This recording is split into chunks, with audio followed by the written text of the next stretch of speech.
Chapter 1: The Ghost Forged in War, in which a boy of Sparta is shaped in the crucible of conquest.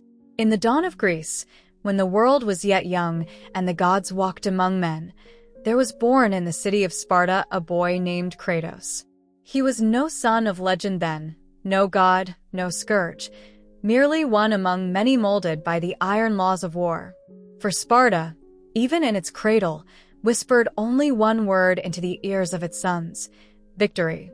From the moment he could stand, Kratos was taught to fight, to wield spear and shield, to endure hunger, pain, and solitude without a word of complaint. Compassion was a weakness, mercy a flaw. To falter was to die, and to die was to dishonor Sparta. And so, in the cold dawn of his youth, he learned to silence the trembling of the heart and obey the will of command. But he was not alone. There was another, his younger brother, Deimos, whose eyes shone brighter, whose laughter came easier. The two were inseparable, bound not just by blood, but by that strange warmth shared only between brothers born into hardship. Yet the fates, cruel as ever, took notice. One day, a prophecy whispered through Olympus that a marked warrior, a child of Sparta bearing a strange birthmark, would bring about the end of the gods. And as gods so often do, they sought to kill what they feared. On that grim morning, the sky tore asunder with divine wrath. From the heavens descended Ares, the god of war, and Athena, goddess of wisdom, come to seize the marked child. They found the brothers training beneath the sun, young Kratos, fierce and unyielding, and little Deimos, whose body bore the birthmark the prophecy foretold. Before Kratos could raise his hand, Ares struck like a storm, tearing Deimos away as the boy screamed his brother's name. Kratos leapt to save him, unarmed, unready, but the god cast him aside like a toy.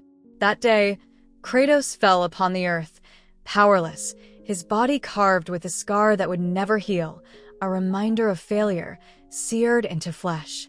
Deimos was gone, taken to the underworld, lost to torment. And so began the rage. From that moment forth, Kratos became something else, no longer a boy of Sparta, but a creature of vengeance unfulfilled. He buried his grief in training, buried his tears in battle. The scar upon his face burned with every sunrise, whispering of the brother he could not save.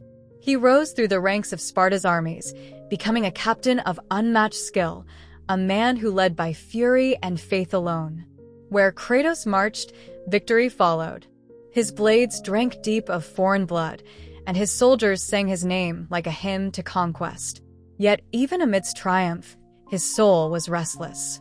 He sought battle not for glory, but to drown the screams that haunted him, those of his mother, his brother, and the gods who had stolen both. And so the mortal years of Kratos unfurled in a crimson haze of victory and silence. Cities fell beneath the banners of Sparta, seas ran red with the spoils of his campaigns. But there is a truth that all men, even gods, must face. No blade can strike the heart's ghosts. He was a man adored by his people and feared by all who faced him, yet within him raged a storm that no war could calm. And when the storm broke, it would change the world forever. For one day, upon the field of battle, surrounded by the corpses of his men and the laughter of his enemies, Kratos cried out to the heavens, not in prayer, but in desperation. And the heavens answered.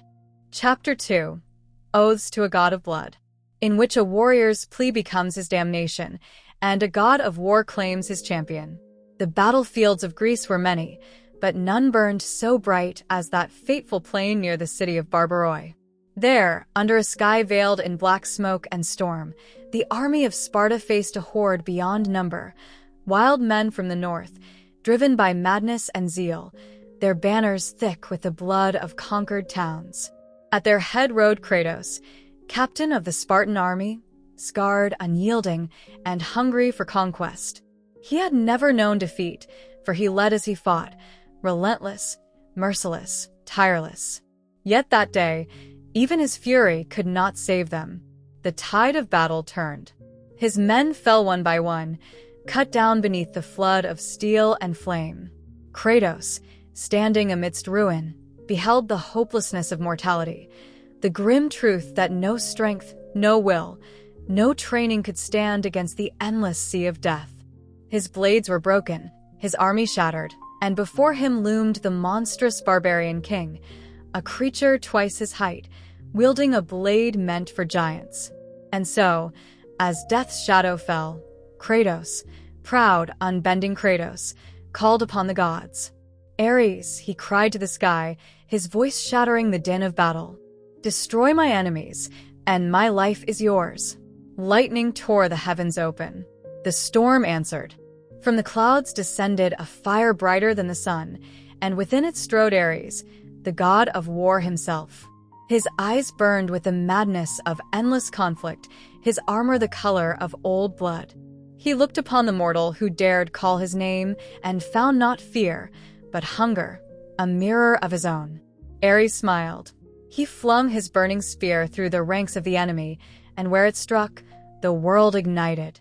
The barbarian horde was consumed in a tide of fire, their screams carried to the heavens. Kratos stood among the ashes, victorious and bound. For the god had heard his oath. And a god never forgets a bargain made in blood.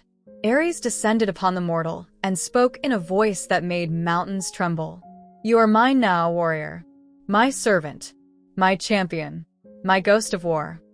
From his will were born two chained blades, the blades of chaos, forged in the fires of the underworld. Their handles branded into Kratos' flesh, the chains seared into his wrists. He screamed, but the god only laughed, for pain was devotion, and devotion was power. And so began the years of servitude.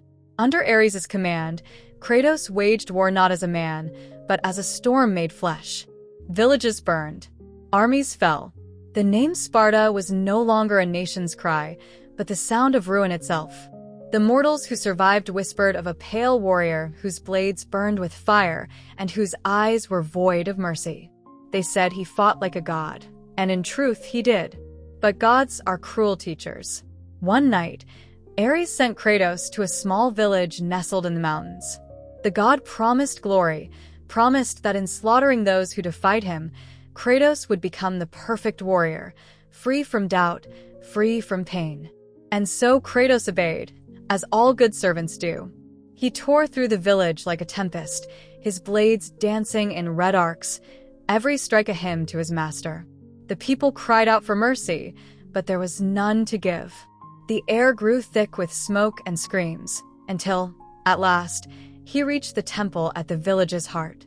There, amidst the dying light, two figures stood. A woman, his wife, Lysandra, and a child, his daughter, Calliope. Ares had led them there, seeking to purge Kratos of the last weakness that tethered him to humanity, love.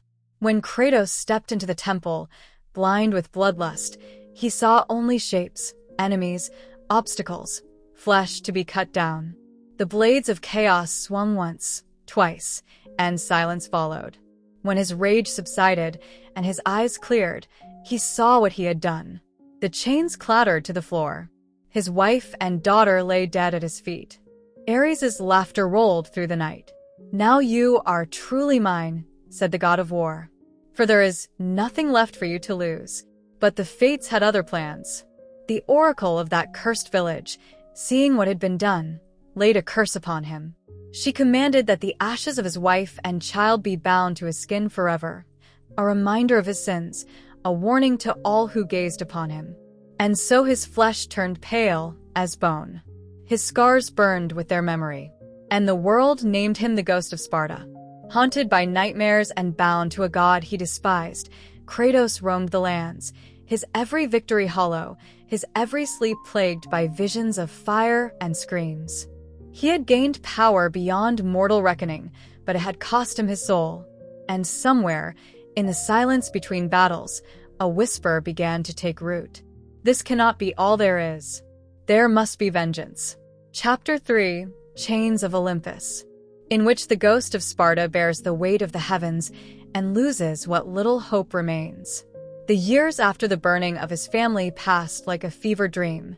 Kratos, now the ghost of Sparta, was no longer a man of flesh and feeling. He became a blade with no hand to wield it, an echo of war answering only to the voices that ruled above. And Olympus, ever watchful, ever cunning, saw fit to use him. Ares was cast aside. His champion now served them all, the pantheon entire. For the gods of Olympus cared little for mortal sorrow. They required only obedience.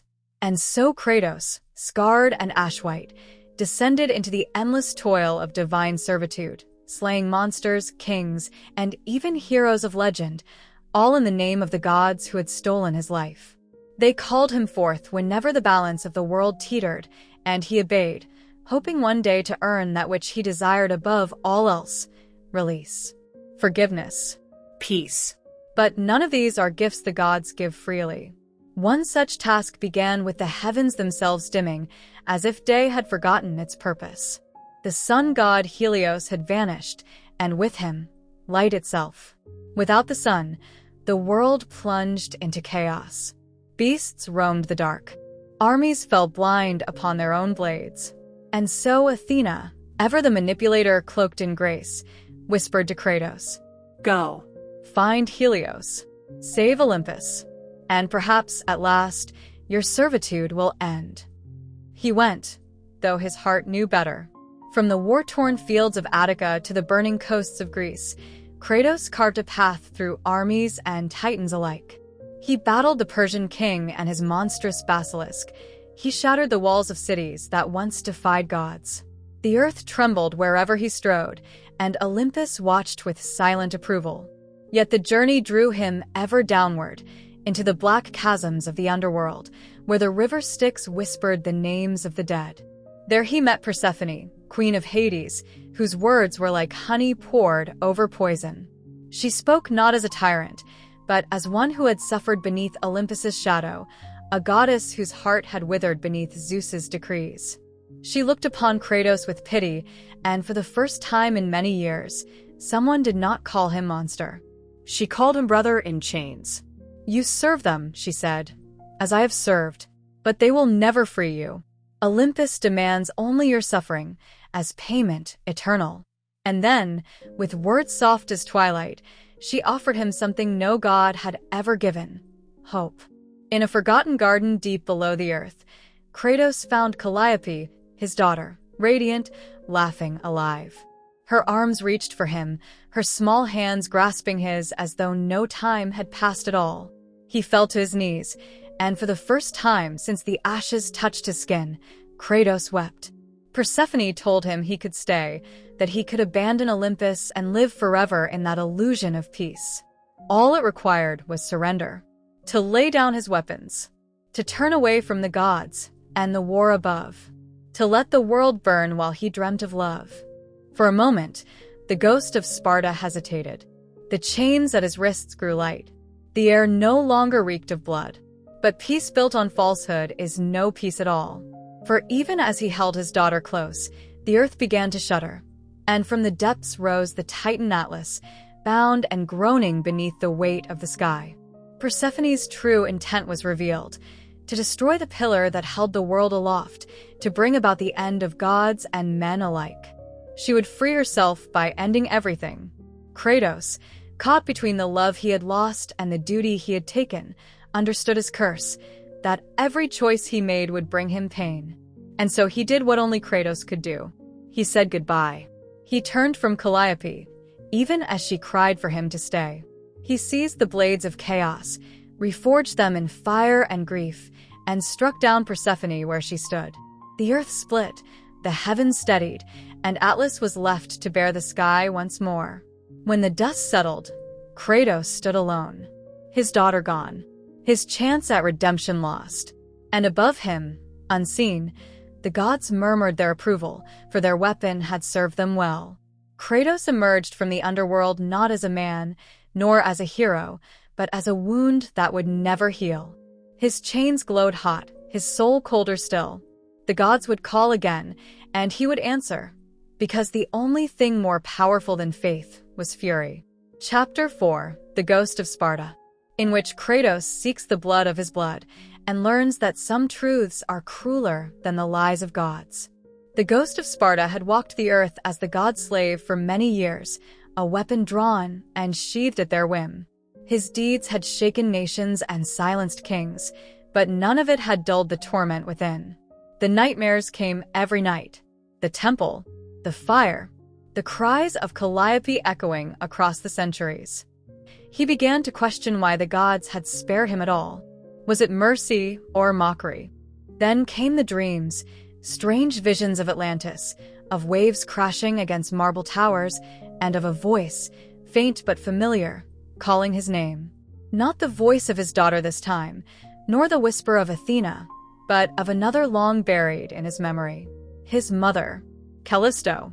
And with that name, the cracks in Kratos' rage began to widen. He set out across the Aegean Sea, defying the orders of Olympus. The gods warned him to stay his path, but he no longer cared for divine counsel. The sea churned beneath his ship, as if Poseidon himself sought to drown him before he could reach the truth. But Kratos could not be drowned. Not by sea, not by God, not by fate. And so he came to Atlantis, the shining city beneath the waves, a place said to be favored by Poseidon, guarded by horrors of the deep. There, he found no splendor, no song, only screams. The city was collapsing, torn apart by the will of Olympus itself, as if it too feared what Kratos might uncover. Through the flooded streets and crumbling halls, he fought monsters born of sea and myth, the Scylla, a creature of tentacles and teeth that swallowed ships whole. And when its carcass sank to the abyss, Kratos pressed on, soaked in blood and seawater alike. At last, he reached the ruins of an ancient temple. Within its heart lay his mother, Callisto, aged and frail, her eyes kind even through the haze of madness. When Kratos knelt before her, for a moment the god-killer was just a son again. She reached out a trembling hand, touched his scarred cheek, and whispered, "You were taken from me, my child, as was your brother." The word struck like a hammer. His brother. Deimos, the boy who had been stolen by Ares so many years ago. Kratos' heart stirred, not in anger, but in something he had long forgotten, sorrow. Callisto tried to tell him more, of the prophecy, of the gods' fear, of the fate that had bound their blood to Olympus's schemes. But before she could finish, pain twisted her form. Her body contorted, her voice became a growl. For she, too, had been cursed by the gods. Before Kratos' eyes, his mother transformed into a beast, claws sprouting from her hands, her face lost behind a mask of monstrous agony. The gods had made her a warning, a final cruelty. He begged her to fight it, to hold on. But Callisto, even as the creature overtook her, found the strength to speak one last time. "Forgive me, my son." And she lunged. The battle was short, for Kratos did not fight to win. He fought to end her suffering. When at last she fell, his blades sank into her heart, and the creature's breath faded with a sigh. For a moment, the rage in Kratos died, and in its place was only silence, a silence so deep it seemed the world itself had stopped to grieve. When her body stilled, she returned to her human form, peaceful, almost smiling. Kratos held her close, the blood of gods and monsters drying on his arms, and from her still lips fell the truth he sought. "Your brother lives in the domain of death." That was enough. Kratos left Atlantis behind as the sea consumed it, Poseidon's vengeance shaking the waves. The city vanished beneath the ocean's depths, but the Ghost of Sparta did not look back. His heart, once stone, burned now with a new flame, not of wrath, but of purpose. He traveled to the domain of Thanatos, the god of death himself, to find Deimos. The journey was long, the battles endless, but at last he reached that shadowed realm where souls wandered without light. There he found him, Deimos, his brother, alive but scarred by torment and hate. Years of imprisonment had hardened him into a mirror of Kratos' own rage. But where Kratos burned outward, Deimos burned inward. At first, there was no reunion, no embrace, only bitterness. "You did not save me," Deimos spat. "You let them take me." The words pierced deeper than any blade. And before forgiveness could be spoken, Thanatos himself appeared, the god who had tormented Deimos for decades, a monstrous being of shadow and wing. Deimos struck first, his fury unchained, but the god was too strong.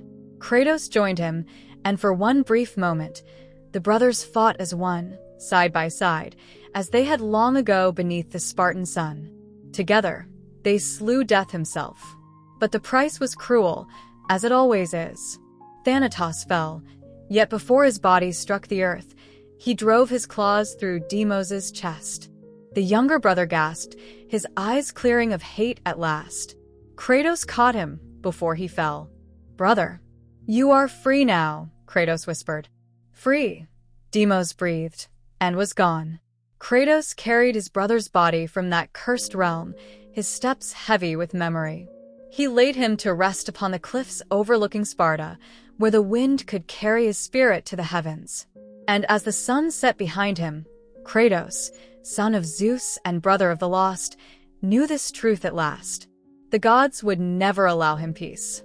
They would take, and take until nothing remained. And when that day came, he would take everything from them in return. The boy of Sparta is gone.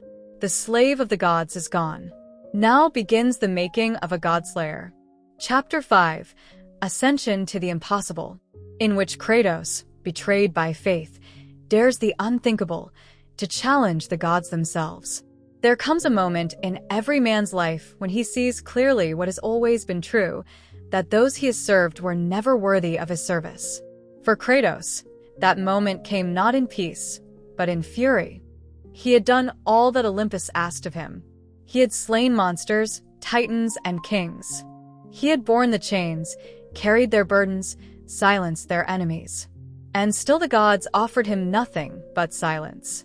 The nightmares did not fade. The ashes still clung to his skin.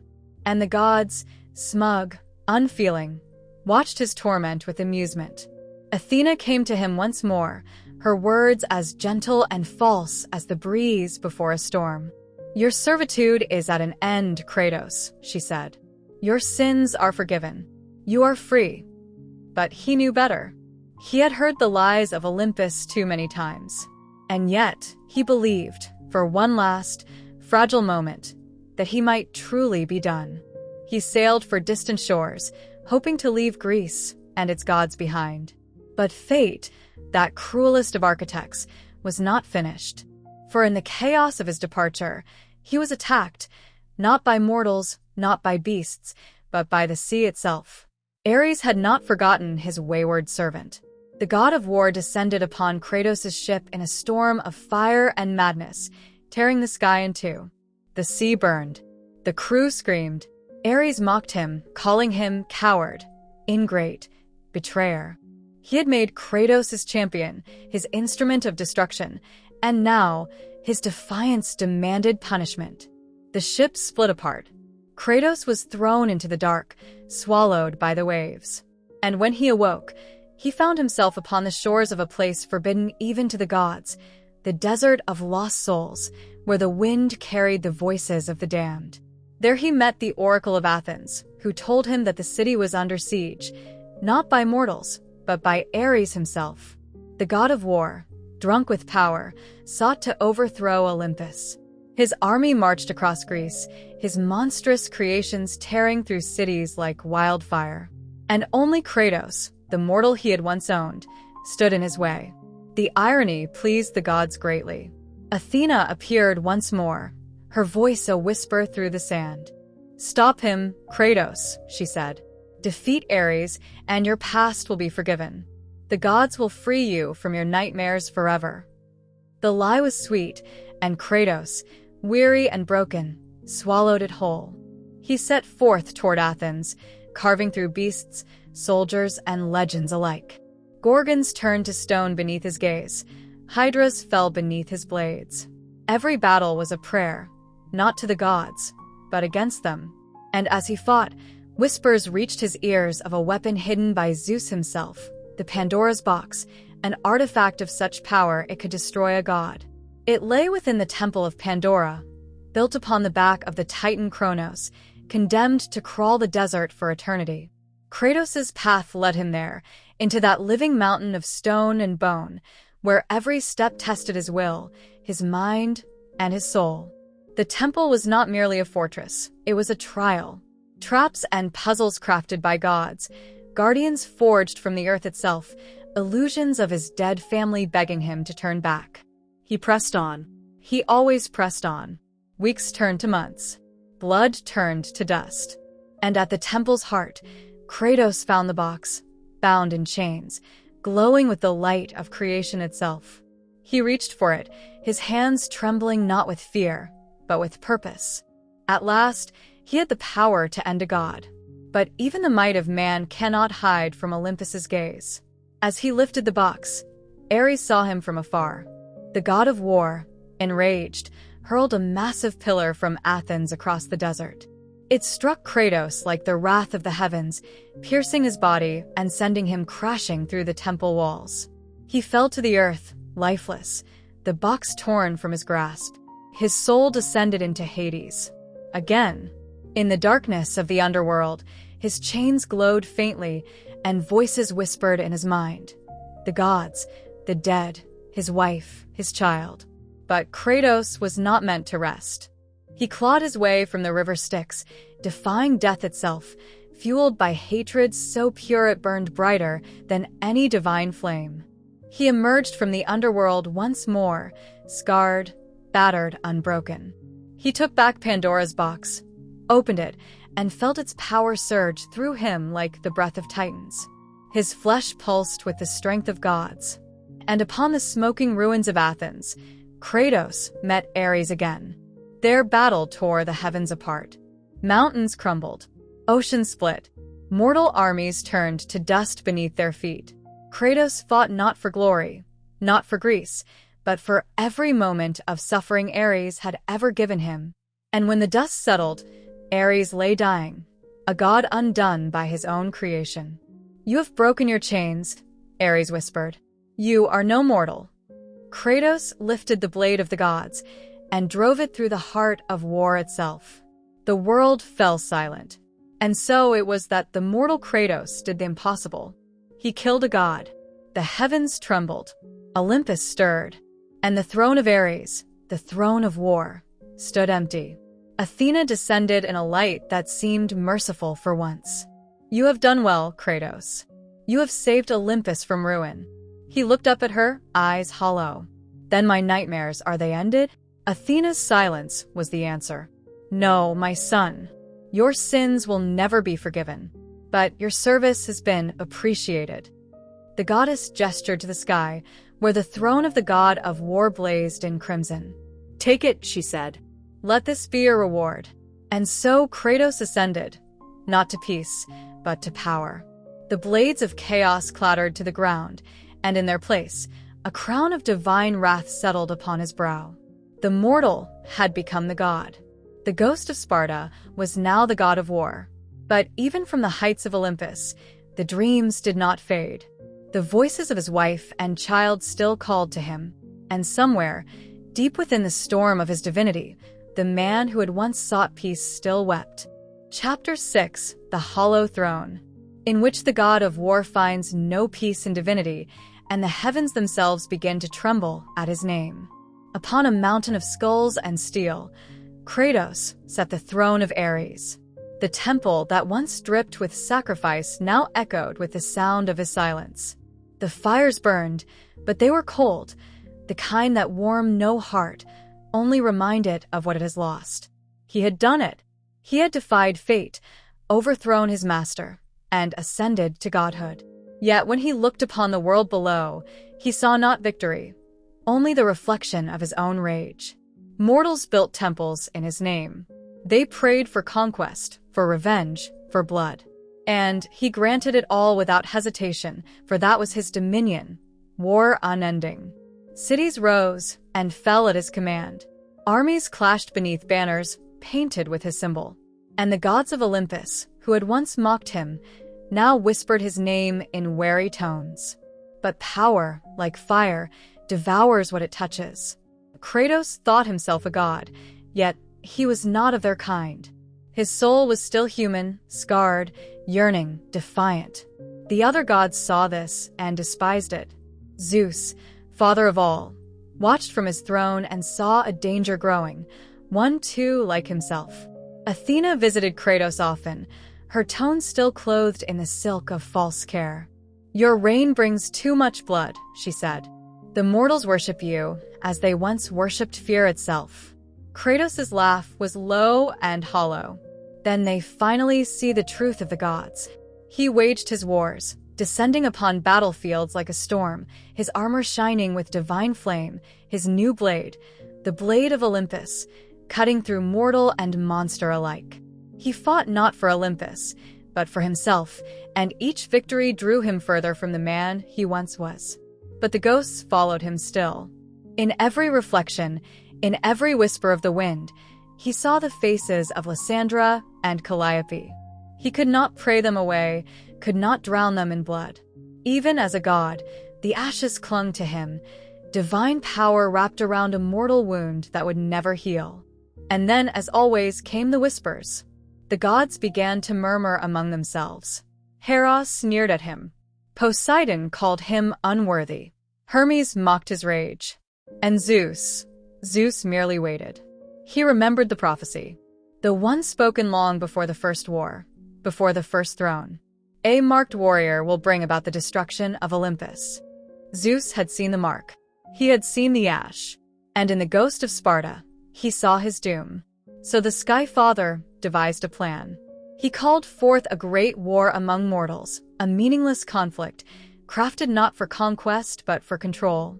Kratos, ever hungry for battle, led his Spartan armies across Greece, his divine favor making them unstoppable. Kingdom after kingdom fell beneath his banner. And as the world bled, Zeus watched, waiting for the moment to strike. Then came the day when Kratos' army besieged the city of Rhodes. The mortal defenders prayed not to him, but against him, crying to the gods for protection.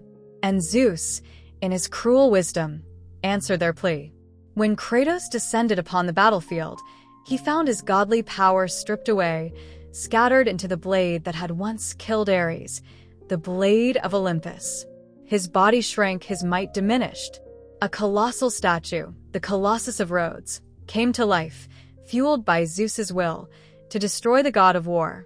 Kratos fought as a mortal once more, relying on nothing but his fury. He scaled the living Colossus, tearing it apart piece by piece, until at last he struck it down. But the victory was hollow. He was dying, his strength spent, his power gone. Then from the heavens, Zeus appeared. He descended in radiant light, his voice calm, fatherly. "You have fought well, my son," he said. "Take my blade, reclaim your strength, and serve the will of Olympus once more." Exhausted, betrayed by every god before, Kratos hesitated only a moment, then took the blade of Olympus in hand. He plunged its tip into his own flesh, pouring his power back into himself. The energy coursed through him, divine and deadly. But when he looked up, Zeus was no longer the benevolent father. His face was cold, his eyes aflame. "You have become a threat to us all," Zeus said. "And that threat must be ended." With one swift motion, he drove the blade of Olympus through Kratos' chest. Lightning shattered the sky. The world fell silent, and the god of war lay dying, betrayed by the father he never knew he had. As his body fell to earth, the darkness took him once more. Down, down he sank, through the clouds, through the earth, into the depths of Hades. But the gods had forgotten one thing. Kratos had escaped death before. And this time, he would not return alone. Chapter 7, Chains of Betrayal, in which the fallen god rises from the depths, joins the ancient titans, and sets his wrath upon the throne of Zeus. In the shadowed depths of the underworld, where light has never been born, the soul of Kratos fell like a stone through eternity. He had been cast down before, by Ares, by the fates, by his own hand, but this time the wound ran deeper. The blade of Olympus had not only cut through flesh, it had severed trust, pride, and the last thread that bound him to the gods. He landed upon the ashen plains of Hades with a soundless impact. Around him, rivers of souls whispered his name, for even in death, he was known. They reached for him, not to welcome, but to beg, for every shade remembered what it was to suffer. But Kratos was no shade. He tore free of their grasp, his eyes burning with the red light of vengeance renewed. "Zeus," he growled into the darkness. "I will have my revenge." His chains still glowed from the god's lightning, their links ringing faintly as he began his climb through the underworld. Every demon that barred his path was rent asunder. Every wraith that whispered rest was silenced beneath his blades. And yet, in the deepest pit, a voice called to him, vast and ancient, heavy with the weight of forgotten ages. The earth itself shuddered as she spoke. "Spartan," said the voice, "your suffering is the song of the world's rebirth." From the abyss rose Gaia, mother of the Titans, her form carved of stone and root, her eyes burning with molten earth. Once the gods' creators, the Titans had been cast down in the Great War and left to rot in Tartarus. But in Kratos' fury, Gaia saw deliverance. She reached out a hand the size of a mountain. "You are no longer of Olympus, Kratos.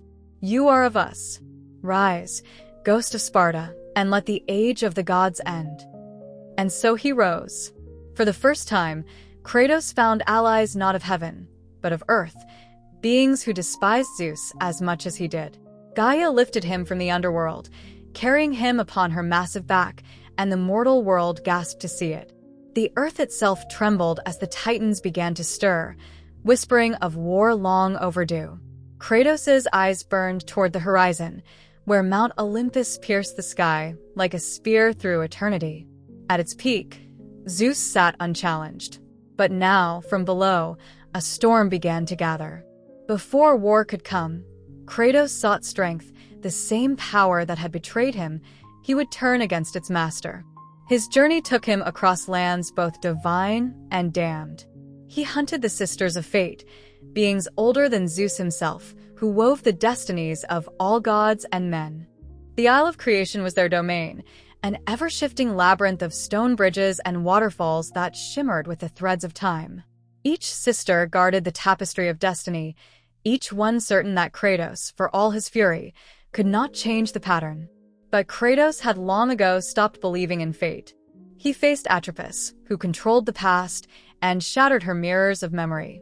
He faced Lachesis, who measured the lives of gods and silenced her forever. And finally, he faced Clotho, the monstrous weaver whose 1,000 hands spun the very threads of destiny itself. He tore them all apart, ripping the loom of fate asunder, and for the first time in the history of existence, destiny itself was unbound. With the loom destroyed, he turned the threads upon himself. Through sheer will, Kratos spent time, returning to the very moment of his death, the moment Zeus had betrayed him. The sky screamed as the two met again upon the fields of Rhodes. Zeus looked upon his creation returned from death, and disbelief shadowed his eyes. "This is not possible," said the king of gods. "You defy fate itself?" Kratos raised the blade of Olympus, his voice like thunder rolling from the depths of the sea. "I make my own fate." The battle that followed shook the world to its core. God against God. Father against son. Lightning against flame. The heavens split, and Olympus itself groaned under the weight of their war. In the end, it was Kratos who struck first, not with rage, but with conviction. He would have ended Zeus then and there, had Athena not intervened. She leapt between them, desperate to save her father. The blade pierced her instead. Time slowed. Kratos caught her as she fell, the light fading from her eyes. "Why?" he demanded. "He has betrayed us all." "He is our father," she whispered. "And you are his son." The words struck like lightning. Zeus, his father. The blood that had cursed him, that had guided his wrath, now revealed as his own. Athena's final breath was one of warning, not of forgiveness. The cycle must end. You cannot defeat him with hatred alone. Kratos laid her gently upon the ground. His hands trembled, not from fear, but from the unbearable weight of truth. He looked up to see Zeus vanish into the heavens, retreating to Olympus. And in that moment, something deeper than rage took root: resolve. He returned to Gaia. He stood upon her massive shoulder, gazing at the mountain that scraped the clouds. The Titans stirred below, their roars echoing like earthquakes. The world itself was preparing for the reckoning to come. Kratos raised his blades and called to the sky. "Zeus, your son has returned, and I bring the destruction of Olympus." And so the Titans began their ascent, climbing Mount Olympus, their bodies wrapped in storms, fire, and fury. Upon Gaia's back stood Kratos, the ghost of Sparta, reborn as vengeance incarnate. Above, the gods armed themselves, their thrones trembling. The age of peace was over. The war of gods and titans had begun. Chapter 8: The Rise of the Titan Slayer, in which the ghost of Sparta climbs Olympus on the shoulders of titans, and the war of heaven and earth begins. The hour was black as the void between stars. Above, Mount Olympus rose through storm and smoke, crowned in lightning. Below, the earth shook, not with earthquakes, but with footsteps older than gods. The Titans had awoken. From the fires of Tartarus they came, creatures of stone and flame and fury: Gaia, Kronos, Oceanus, Hyperion, the ancients who had once ruled creation before Zeus cast them into chains.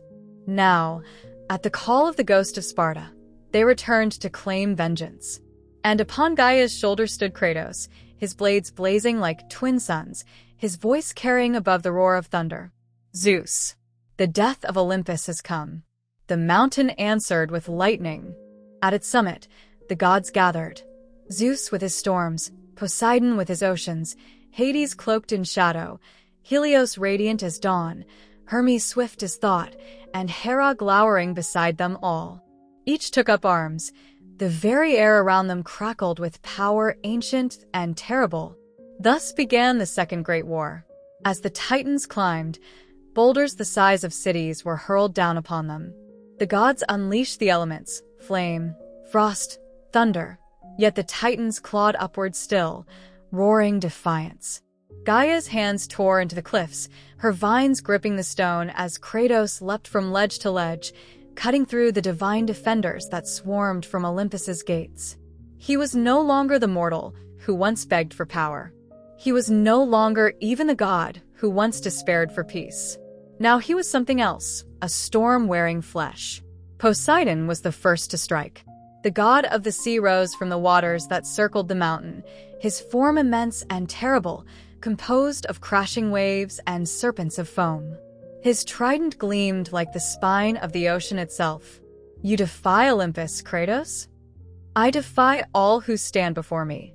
They clashed, sea against fire, god against god. Poseidon's blows shattered rock, but Kratos moved like a fury unbound.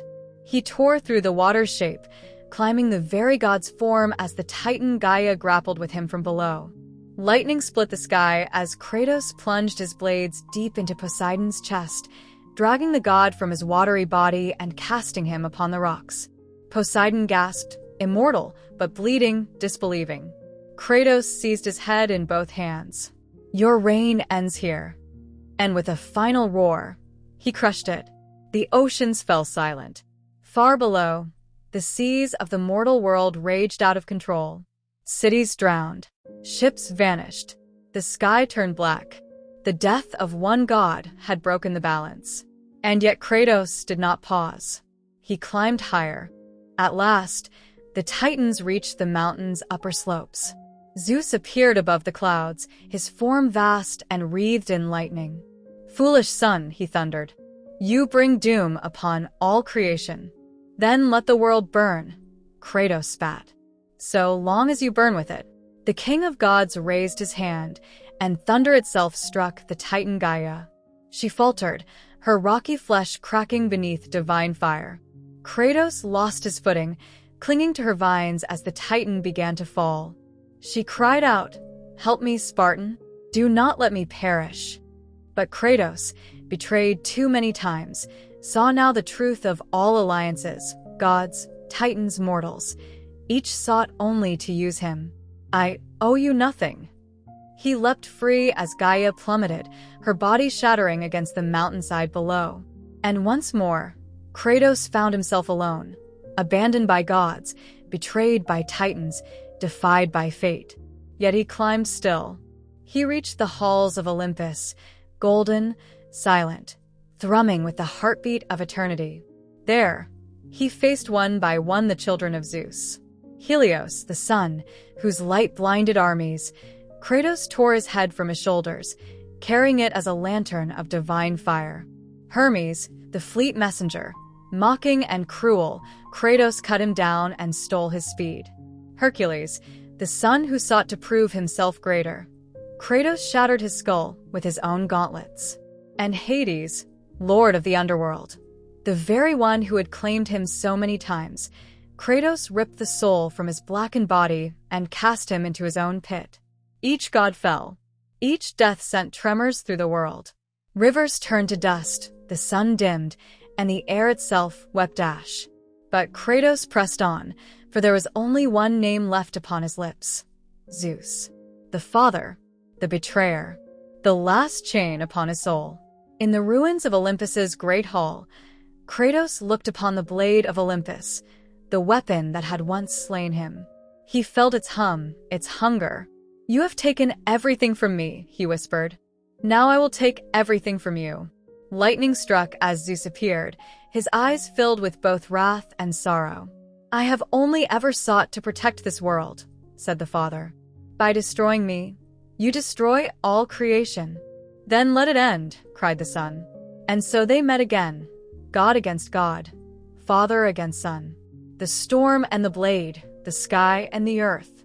Their blows split the heavens, their roars echoed through the void. Gaia, broken yet alive, rose once more from below, determined to end both of them, her creators and her betrayers alike. As she crushed the palace in her colossal grip, the three, Zeus, Kratos, and Gaia, fell together into the heart of the world. The war of gods and titans had consumed the earth itself. And thus ends the rise. The mountain ascended, the titans fallen, Olympus in ruin. But the war is not done, for one battle remains. Father and son, vengeance and blood, the final reckoning of Kratos. Chapter 9, The Fall of Olympus, in which the storm consumes the heavens, and a son fulfills the curse laid upon his blood. The ruins of Olympus smoldered in the dark. The mountain itself seemed to bleed, rivers of molten gold pouring from the cracks in its heart. The cries of dying gods echoed like thunder that would not cease. And amidst the ruins stood Kratos, ash-skinned, blood-soaked, unbroken. Around him lay the wreckage of a pantheon. The once mighty halls of the gods, carved from cloud and flame, now hung shattered over the abyss. The wind was thick with the stench of burning divinity, not of mortals, but of immortals undone. Beneath the rubble, Gaia, mother of the Titans, stirred, a mountain breathing its last. Her voice was hollow, filled not with the strength of the earth, but the dust of it. "Kratos, you have doomed us all." He turned upon her with the fury of a storm long caged. "You used me, Titan, as they did. You sought vengeance, not justice." "I sought balance," she hissed, her voice cracking stone. "But you are chaos itself." She struck, her massive hand closing around both Kratos and Zeus, who still drew breath amidst the rubble. The two were crushed together in her palm, locked in eternal hatred, father and son, god and god-killer, chained by blood and fate. Kratos did not hesitate. He drove his blades deep into Gaia's flesh, tearing through rock and root. The Titan howled, her body convulsing as magma poured from her wounds. They plunged together into the heart of her body, a glowing cavern of fire and life, the literal heart of the world. There, Kratos and Zeus fought their final battle. It was not war. It was annihilation. Zeus wielded lightning and the blade of Olympus itself, his power still vast even as Olympus crumbled above. Kratos fought with nothing but hatred, and it was enough. Each strike of their blades shattered the walls, sent geysers of molten light through the air. Their roars became thunder, their footsteps, earthquakes. "I gave you everything," Zeus shouted, his voice shaking the molten air. "You would have ruled beside me. You took everything." Kratos roared in reply. "My freedom, my family, my life." The gods watched from the void, the few who remained, and even they trembled. At last, Zeus struck him down. Kratos fell to his knees, the light of Olympus flickering across his face. But as Zeus raised the blade for the final blow, a soft voice pierced the chaos. A child's voice. "Kratos." He turned, and there stood Pandora. She was not of flesh, but of light, the spirit of hope that had once slept within Pandora's box, the same power Kratos had unknowingly unleashed long ago. It was this essence that had lingered within him ever since, that had given him the strength to defy gods, to rise again and again. Hope, the thing Zeus had always feared most. "You must release it," she said softly. "Let it guide you." "Hope is for the weak," he answered, even as his hands trembled. "No, Spartan," Pandora whispered. "Hope is what makes you strong." Zeus struck her aside with lightning, his rage unholy. Kratos' vision filled with fire, and in that moment, he remembered everything. His daughter's laugh, his wife's eyes, the promises broken, the chains he had carried, the lies of every god and every oath. And then the silence after. He rose. Lightning met flame, father met son, and all creation shuddered. Kratos tore the blade of Olympus from Zeus's grasp and turned it against him. He struck once, twice, thrice, until the weapon that had ended gods lay buried in the heart of the Skyfather. Zeus fell, his body torn asunder, his light extinguished. The world shook, the storm ceased, and at last Olympus was no more. When the silence settled, Kratos stood among the ruins, surrounded by death. Athena appeared, reborn, yet changed. No longer the gentle goddess he had once trusted, but a being of pure will, radiant and cold. "It is done," she said. "The reign of the gods has ended. But one thing remains, hope. You have it still locked within you. Give it to me, and I will rebuild what has been destroyed." Kratos stared at her. He saw now the same hunger in her eyes that he had once seen in Zeus's. The cycle, betrayal, power, vengeance, unbroken still. He laughed.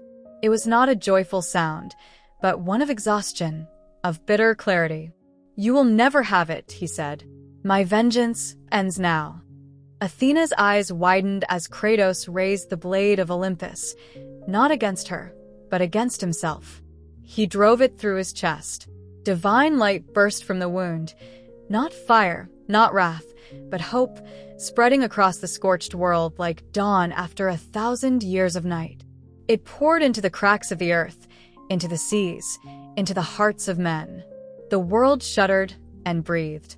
When the light faded, Athena was gone. The gods were gone. Only Kratos remained, slumped upon the stones of a dead mountain, his lifeblood mingled with that of heaven.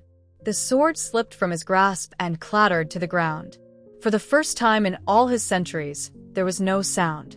No screaming. No thunder. Only the wind, soft and mournful, whispering through the ruins. And then, silence. Yet even silence has a pulse. When the chronicler's voice lowers to a whisper, it speaks the truth no god dared record. That when Athena's light dimmed and Olympus fell to ruin, the body of the ghost of Sparta was gone. No corpse. No blood. Only the mark of his passing, and a trail leading toward the edge of the world. The age of gods had ended, but the story of Kratos had not. Chapter 10, The Silence After the Storm, in which the world breathes again, and the ghost of Sparta vanishes into myth. For a long time, there was only stillness. The kind of silence that follows the end of all things, when gods are ash and oceans have forgotten their names. Upon the corpse of Olympus, the sun rose for the first time without divine command. Its light fell over a broken world, rivers red with the dust of gods, temples hollow and unmanned, mortals wandering in dazed awe beneath a sky that no longer burned. And there, Among the ruin and the whispering wind was the blade of Olympus, buried deep in the stone, its hilt wet with the blood of Kratos, its blade dull for the first time since creation. The gods were gone. The titans were gone. And yet the world lived. The fires dimmed. The thunder ceased. And in their place came the smallest, gentlest of sounds, the waves, touching the cliffs of Greece once more. Days, or perhaps centuries, passed. Time no longer moved as it once had, for the fates were dead, and their threads had been cut.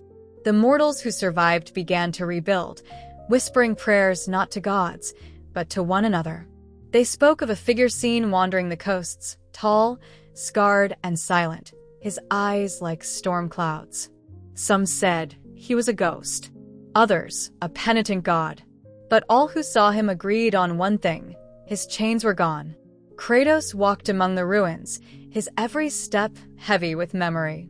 He did not seek vengeance now, nor redemption. He sought only the quiet, that fleeting thing he had chased across lifetimes and wars.